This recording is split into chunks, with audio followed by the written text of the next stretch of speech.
but I have never seen that before. Hello, welcome back to Sage and Stone Homestead. My name is Heather. Chloe wants to say hi. Good morning, Chloe. Good morning.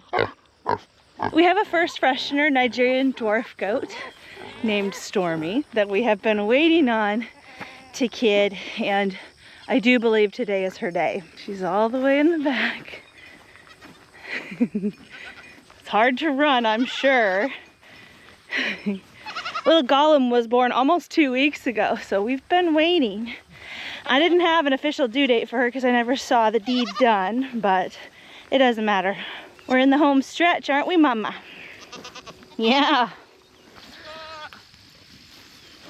I noticed that her udder had gotten real big as of last night, and I came down to check her and noticed that her ligaments were really soft. She's still, I can feel them in there, but a lot of times I can when they are in the early stages of labor. Sometimes those ligaments don't like disappear, as they say, until they're basically actively pushing. So I don't find that the ligament thing is a super great tool for knowing exactly when babies are coming, but it's one of the many in the package of like pre-labor signs.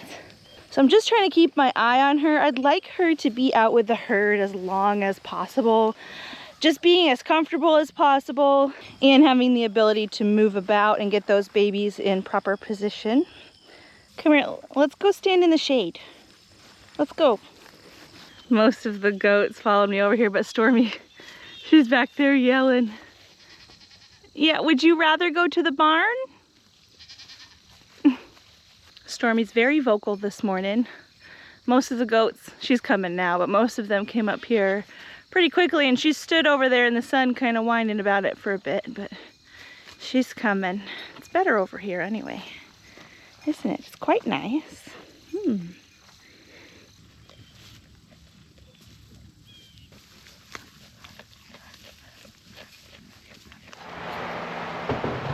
How's it going?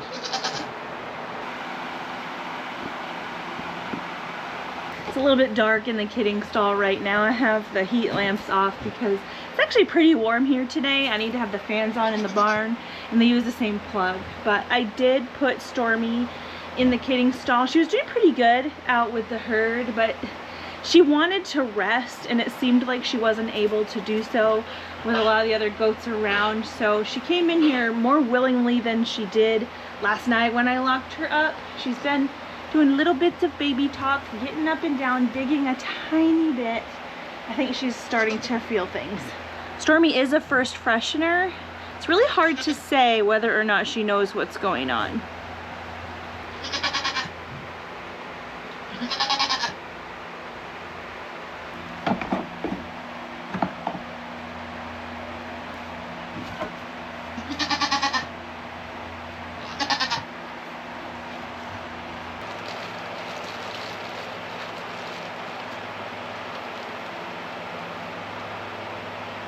She's progressing along. She's just, you know, taking her time, as they do sometimes.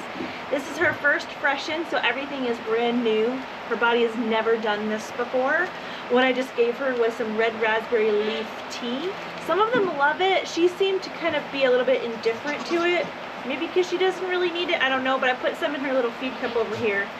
And now that the herd is back, I think she'll be calm enough for me to leave her alone a little while. They'll keep you company.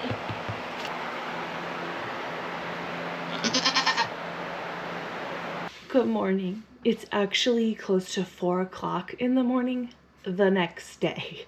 So sometimes goats can take a little while. As long as they're chewing their cud about every 30 minutes to an hour or more, and they seem content, there's nothing to worry about. There's not really a time clock from when you notice contractions or you notice a little bit of discharge until they should deliver. When there is a time clock is when they either stop chewing their cud or you get to the pushing stage and there's not really much progress happening with their pushes. So I did take a little bit of a nap. I went to bed at 11 and I woke up at 3 and I noticed that she has been doing little pushes. I've been looking on my camera. She's been doing that for about an hour, and the little pushes are fine. They should still be progressing her towards real pushes, like hard pushes. And when they don't, it makes me a little bit concerned that we have a malpresentation of a baby. She still is chewing her cud. She still is decently content, but I know at this point she has to be tired. And I don't want to risk her putting in a lot of effort that's not really going to give her much progress, because she's just going to be very tired when it comes to delivering the babies. So I am going to go down there and do a superficial check and make sure that everything is aligned well in there. Hi, ma'am. I know. How's it going?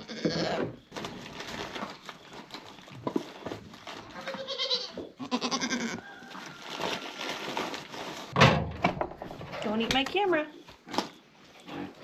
Since this is her first time having babies, this is her first time being handled in this way. It's not my most favorite thing to do, but I think it's the right thing to do in this situation, just to make sure that things are going as they should. So she does have a collar on, which is helpful. She's letting me, which says something. She does feel fully dilated. I do feel a baby here, but I think it might be just a face, which isn't the worst thing ever. I'm trying to make sure that it might be one hoof. It might be a hoof. I felt like I was feeling a face because there's like two little things there and I can get my finger in between them. I thought maybe it was a mouth, but that same thing is true of feet, and I don't really feel a snout. So we may have one little foot there. Trying to see how far behind a face might be. I think I feel a second foot, which is normal, but we do need the face to be not far behind. Here. The fact that she's letting me lets me know that she really did need some help. At least some emotional support, right? Okay, I feel teeth. There's a baby in here in the right position, which is good. That is good. So maybe me meddling around in there a little bit is going to help kind of stimulate her uterus and get things moving, because baby's ready to come. It's right there. Look. It's right there. Let's give you a little bit of time, because I think you can do that. I will say it's not the smallest feeling baby in the whole world. It does not feel like a little micro baby. So there is that. And this is her first time. And she doesn't really know what to do or whatever. You can't exactly coach a goat. If you know, like with humans, you could be like, okay, push, give it your all. It's different. They don't know.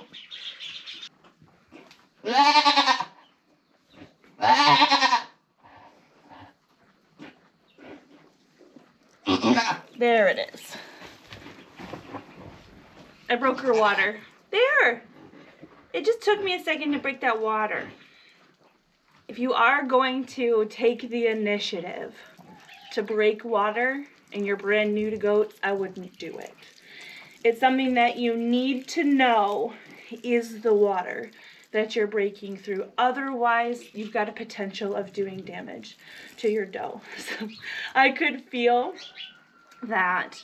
I could feel exactly where her cervix was. I could feel exactly what the baby bubble was. And I kind of used the baby's mouth to like pinch the bag. It's not easy to break, which is why it took me a second, but I think that will help move things along. I might need to get out of here so that I'm not a distraction, so that she can get the show on the road, because I think Stormy is getting tired. Yeah, that's what I thought. Also, labor yawns are a thing, but I think you're tired and you're distracted by this is not a baby. Yeah, let's see what you do with that.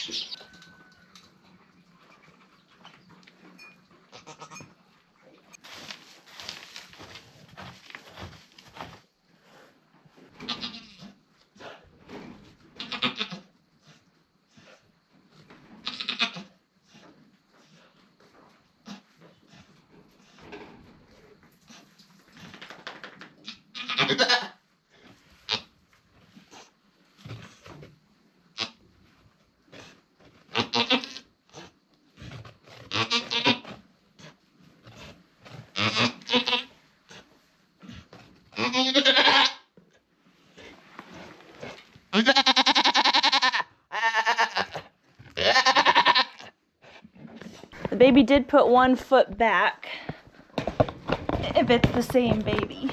And it's, I mean, it's not small. It's not. Yeah.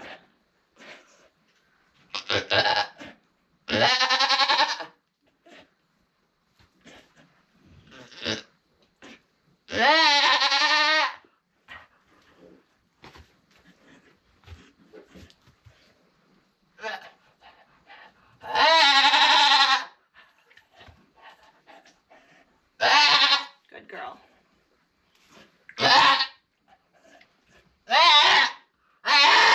Good girl. She's got it past her pelvis now. Good girl. We just need to rest now.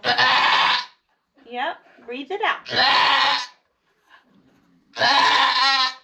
Good girl.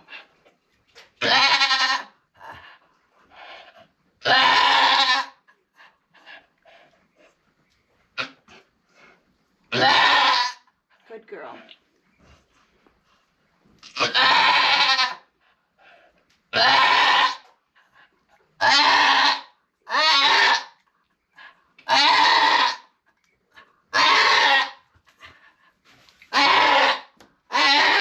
Good girl. There we are.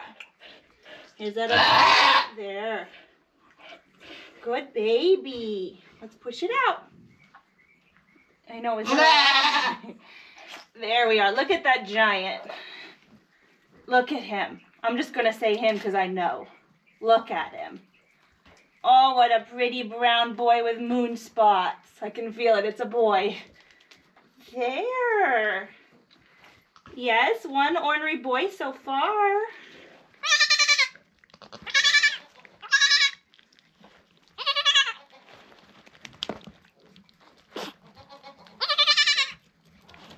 Look how big he is compared to her. That's a lot.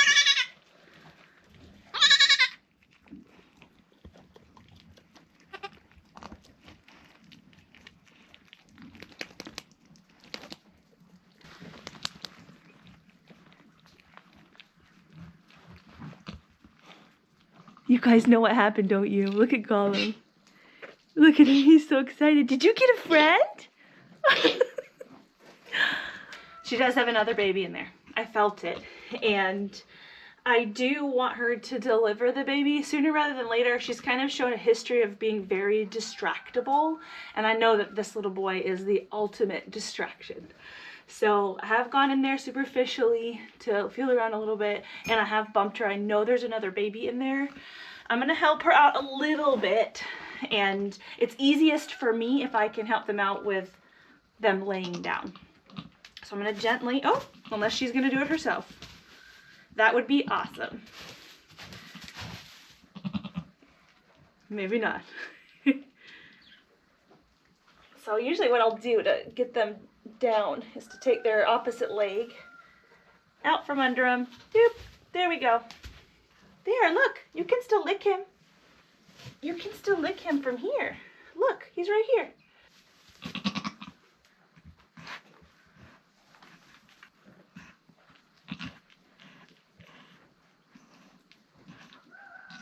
Good girl.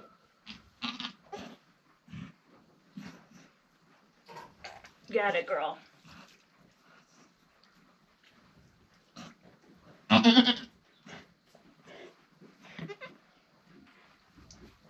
Okay, I feel a foot and a nose, just like him. Okay, so the fluid in the sac of this baby is tinged a little bit yellow. Oh, it's pretty. Oh, it's so pretty. Hi, baby.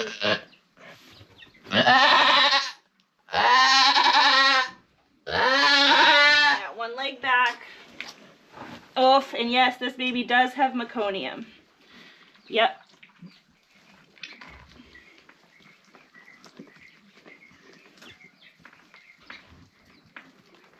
hang on. He might have a harder time getting going.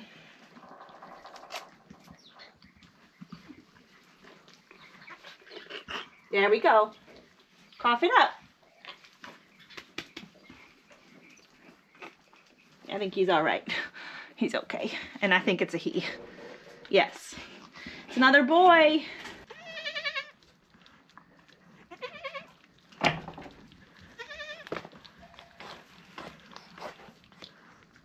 So at this point, both boys have gotten a good drink, and I have bumped up on her. I am feeling something, but I believe it's placenta.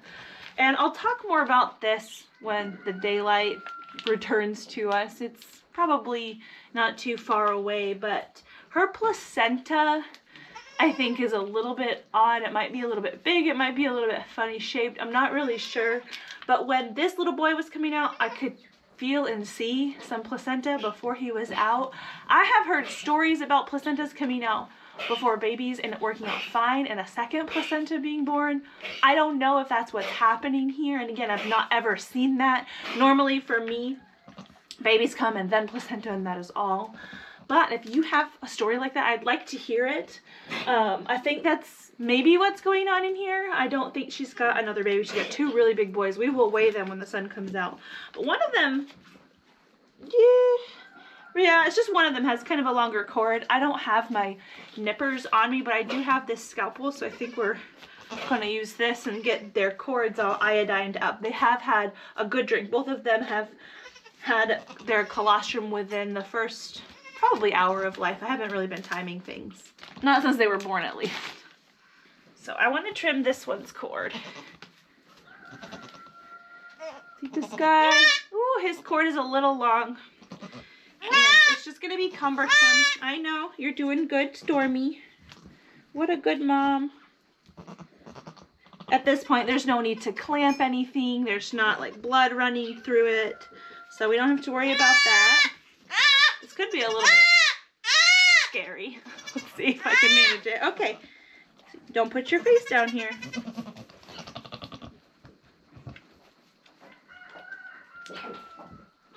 There's no feeling or anything in the cord. He just doesn't want to be held.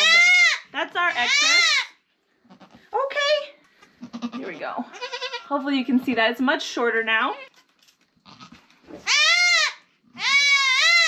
Okay. Okay, you're all iodined up. Let's get bro. Yep. Come here. Yeah. Okay, your turn. Your turn. He's really cute. I think this one's pulled. Yeah. Put an iodine on the cord, which she's licking off. It's fine. I'll probably respray it in a little bit. It's going to help make sure that no bacteria get up in there, cause a condition called joint ill, and it also helps dry it out really fast. Okay.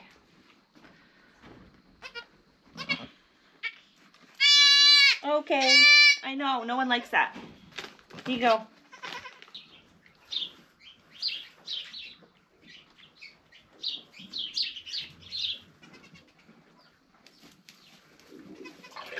Look, ooh. What is that? Nope. We almost had her. I know the babies are so enticing. Can you take a drink? Come here, it's in here. I'm not spoon feeding it to you. Come here. It's right there. You can lead a horse to water, am I right? She'll get thirsty eventually. Oh, good afternoon. How's it going, Mama? Oh, look at this guy's little ear. Oh, that's cute. What happened there? Can you see it? That's cute.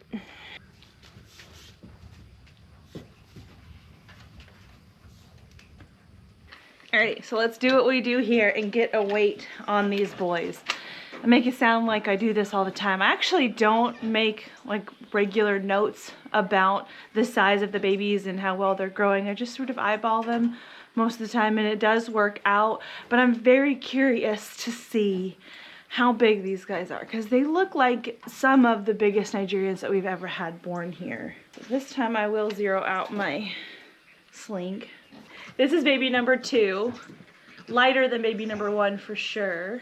4.56 pounds, 4.5 pounds. He's the smaller one. That's, when I've weighed Nigerians in the past, that's as big as I've seen them. He's really cute. Now, we had a chance of moon spots and we had a chance of the babies being polled, which is naturally hornless. This little guy doesn't appear to have any moon spots. The other one does, so I'll show you what moon spots look like, what they are. Oh my goodness, his face is precious. He's really flashy. He's got lots of white overlay. Super cute, golden little boy, and he is polled. I can tell that because his head is nice and round. It almost looks smaller than the head of a horned baby, but one of the tells is you can't really feel any horn buds underneath, and on the crown of their head they have like the absence of a cowlick. We just have a nice smooth seam right here. There's a little cowlicky looking thing right there. That is not where a horn would be, way up on the forehead here. They'd be somewhere back of here, and there's no cowlick there. There's like a straight line. I'll show you his brother.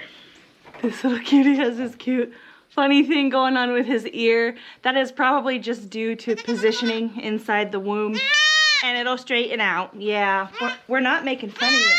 I know, hang on. 5 pounds even. Yeah, so he's a ½ pound heavier than his little bro. Oh, but you're just as cute too. Let me show you his moon spots.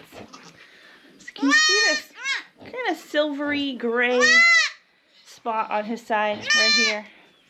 That is a moon spot, and a moon spot is, they're most often gray, they can be tan. They're like a pretty spot on their hair that's not white or on white. They just sort of, you look at them and you're like, huh, that's really unique. And moon spots get lighter with age. So this will probably lighten up quite a bit. That's the one big moon spot that I see.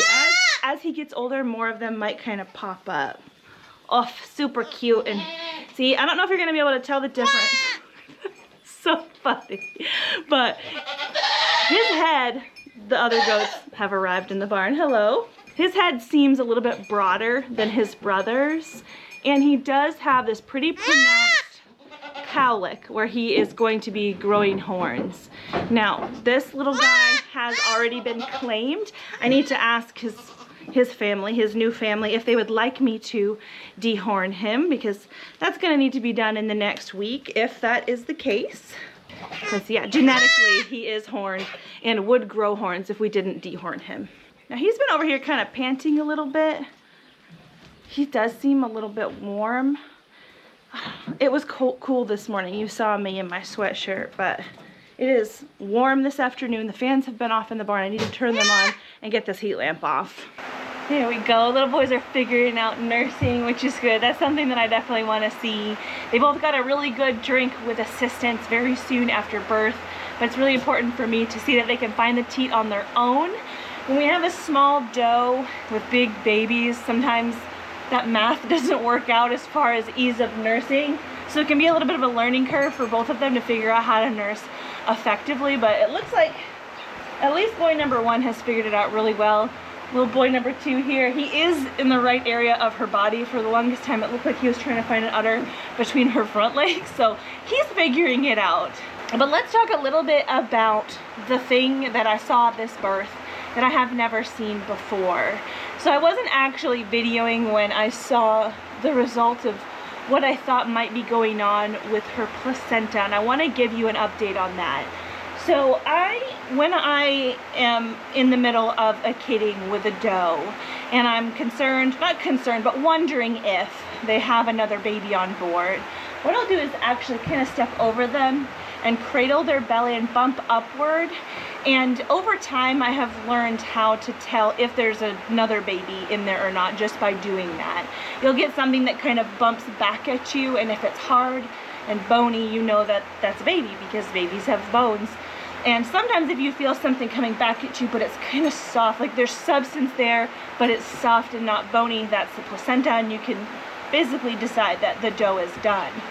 This, when I would bump her, it felt like there was something softer. I didn't really think it was a baby, but it also was kind of more dense than I really thought a placenta should feel, because I've done this for a little while. We've had dairy goats since 2020, and we had our first births in the spring of 2021, and we've been doing fall spring births for several years at this point. So we've been doing a lot of kiddings, even though we haven't been doing in the dairy goat world for very long. I have never ever seen 2 placentas. Now it makes sense when you have twins. You've got usually 2 different eggs, fraternal twins. Each of them are fertilized. The goats actually have what's called a bicornate uterus. So the uterus is split into 2 separate horns. So if you have a baby in one horn, that's its own egg. It doesn't like separate and make identical twins, it's its own egg. And you have a baby in the other horn with its own egg. It makes sense that they would each develop their own placenta, but I have never seen that before, and that's what was going on. I was really concerned. You probably saw me talking a little bit up to the sky during the video. I apologize. That was me speaking to my camera, which is up here. I had a live stream going with our members during the birth, and I was talking to them. But I was speaking to them about how I was a little bit concerned that while I was trying to figure out what was going on with baby number 2, I could feel placenta. And I'm not used to that at all. I've never experienced a placenta coming before a baby and it being fine and normal before. I've never even had it happen where it wasn't fine and normal before. I've never seen it. So I did a little bit of Googling while I was watching her on camera after her birth, waiting for her to pass what I assumed was going to be 2 placentas, and she did. She definitely passed 2 different placentas. She's all cleaned, everything is good, she is eating, she is taking care of for the babies, and everything is going super well. And actually that is that as far as kidding goes for us for fall time. We will resume kidding in springtime. It's actually going to be late-ish winter. We've got a lot of goats giving birth in February. A lot of our goats went into heat at the same time, and they were with our buck feral, so we've got a bunch of mini La Manchas due this spring, and it's gonna be a little bit busy, but it's gonna be a blast.